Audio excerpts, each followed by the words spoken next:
today's video is gagawa tayo nito. Alam niyo ba kung anong klaseng gulay po ito? Sa mga hindi po nakakaalam, ito po ay zucchini. At kung tawagin dito sa Middle East is kusa. Ayan, magkusa ka. Char! Ayun na, balik na tayo dito. So, yung itong kusa, so alam niyo na, nasasanay na kasi ako sa tawag dito sa zucchini na kusa siya. So, ayun eh. Tandaan nyo na lang guys, intindihin nyo. Kasi baka mamaya kusa ako dito ng kusa, hindi nyo alam kung ano yung kusa. So, sinasabi ko na po sa inyo kung ano yung kusa. Siya ay zucchini. Ayan. So, balik na tayo dito guys. Ayan nga po pala, tinatanggalan ko na ng laman, yung zucchini.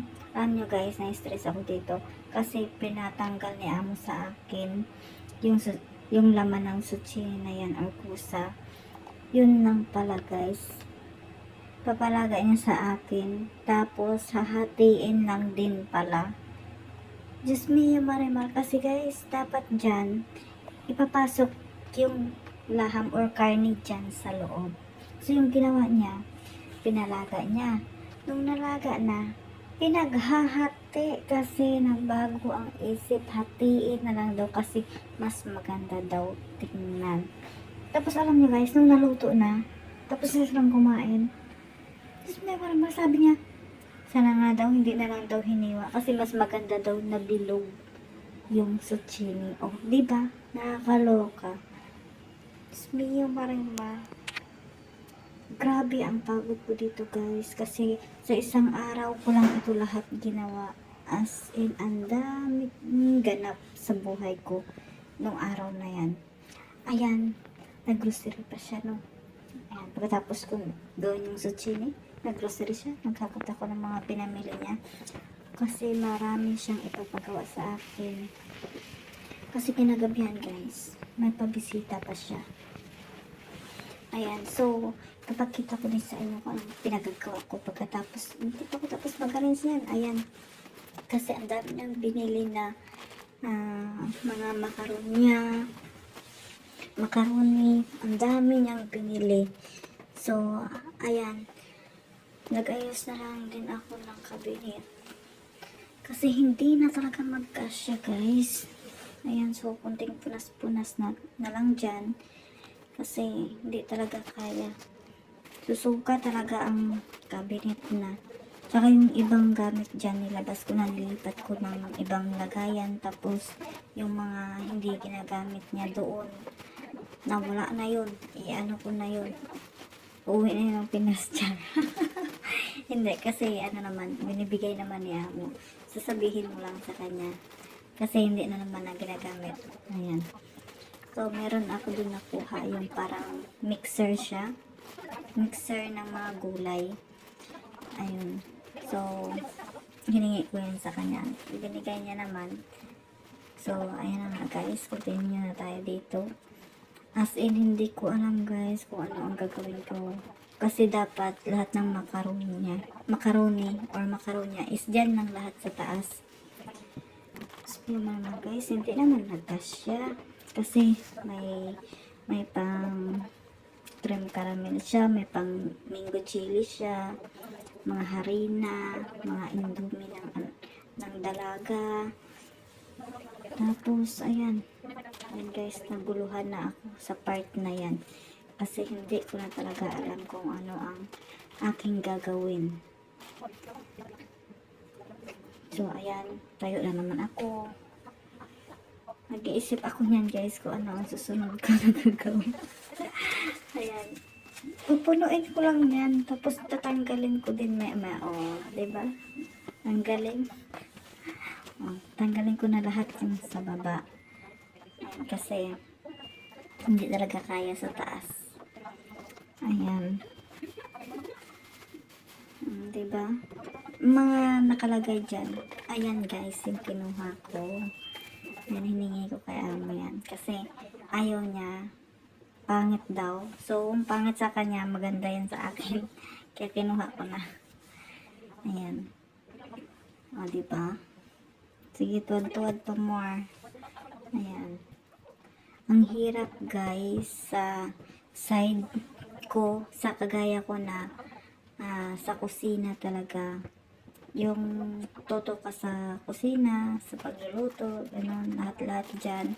Kailangan alam mo kung ano yung mga wala, dapat i-check mo palagi kung ano yung mga expired na dyan. Tapos, hindi pwedeng mawalan ng ng nakaambak dyan, kasi pag sinabi niyang ganito ang gagawin, tapos sabihin mo, ay walang ganito, magagalit siya guys, magagalit yung amo ko. Kaya kailangan chinecheck yan dyan palagi. Ayan, parang hindi pa ako komportable dyan sa mga pinagagagawa ko. Diyos may marimar, ano ba itong gagawin ko dyan?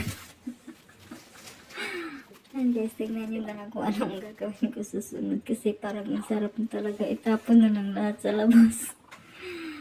Diyos ko Lord, tabang. Ayan. Yan guys. Diba? Ayan na. Okay na siguro yan. Kaya, punta tayo sa kabila. Ayan. So, ito na yung kaganapan dito sa kabila, guys. Ayan na nga yung zucchini na hinati na talaga ni amo. Ayan. Yan yung mga kalat namin dito habang nagluluto. Ayan, sibuyas. Kinabukasan pa yan, guys, na naligpit. Ayan. Kasi sa sobrang busy ko. So, ayan na nga, kinagabihan. Maghugas tayo sa labas. So, bago yan, magtapon muna tayo ng basura kasi may bisita yung aking magandang amo. Ayan. So, tapon-tapon din. Sige, diba? So, dyan lang kami nagtapon ng basura. Tapos, maghugas na tayo sa labas. Ayan. So, go kasi may pabisita ang aking magandang amo. Ayan. Ganyan guys, lahat yan, loob at labas ng bahay, akin po lahat.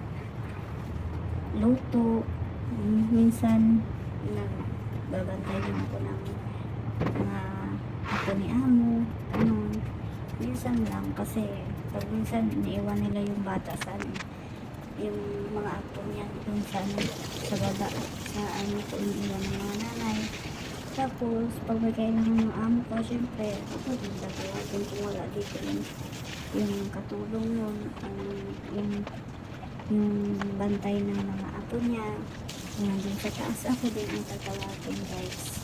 Kaya kahit may niluluto ako, papahinaan ko lang para hindi lang ako pupuntahan ko siya. Kasi minsan, tatawagin niya ako, guys. Pagdating ko doon, sasabihin niya, wala yung sasabihin ko sa'yo, bakit ito tinawag na yun talaga, guys.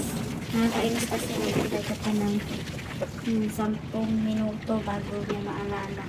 Minsan sasabihin niya, balik ka muna doon sa kusina, tatawagin na lang kita mamaya pag naalala ko na, diba ang saklap, tapos yung niluluto ko na piniding. Super tabang. So guys, dito na tayo sa kabilang side, yan sa kusina na yan. Sa kusina side na yan. Sa kusina side na yan, guys. Ayan. Ayan. So, tapos na tayo maghugas. Pati yan, guys, sa labas dyan, nahugasan ko na rin dyan. Hindi ko lang siya napakita kasi nandyan na yung kailangan na pumasok kasi may gagawin pa. So, papasok ko, guys. Ayan. Ito yung ating next na gagawin. Diba? Diba? Ganyan kabisi ang inyong Ilongga OFW Kulits Vlogs, guys. Kaya, minsan pag magagala ako sa mga ka-team natin, ayan. So, nagbibidyo lang dyan or magpapalipad lang kasi sobrang busy talaga ako sa kusina. Akin lahat, guys. Ayan. So, magluluto na tayo ng pansit natin. Ayan. Itong cabbage ito, puti tsaka violet, pang cabbage po yan. Tsaka, nandito din po pala yung manok. Ayan, nati ko lang yan sa pahaba, yung mga ibang sangkap pa. Ayan. Bell pepper, sibuyas, ayan. Tapos, ito yung pang makaronya. Ayan, zucchini, may karne na siya. Tsaka yung shawarma. Ayan, ganyan ang kalat, guys. O, diba? Tapos, ayan, nakahanda na. Ready na yung mga lagayan na iba. Ayan. So, ito na nga, magluto na tayo ng ating mga ihahanda ng mga amo. Ayan, naluto na yung makaronya. So, next natin, noodles or pansit. Ayan. Kasi yung iba, may mga sauce na yan. Waiting na lang kung kailan ipapasok sa oven. Ayan. Asin guys, akin lahat yan ang kusina. Akin lahat, kalat. Pati luto, akin. Oh, diba? Ayan guys, so ewan ko na lang kung sino ang susuko dito pag ako'y aalis na, malapit na kasi akong umuwi guys. Lilipat na ako ng ibang bansa na pagtatrabahuan. Ayan, so waiting na lang yan na ilagay sila sa oven. Ayan, yan na po yung zucchini, dalawang Pyrex sila. Tapos ito naman yung shawarma. Ayan,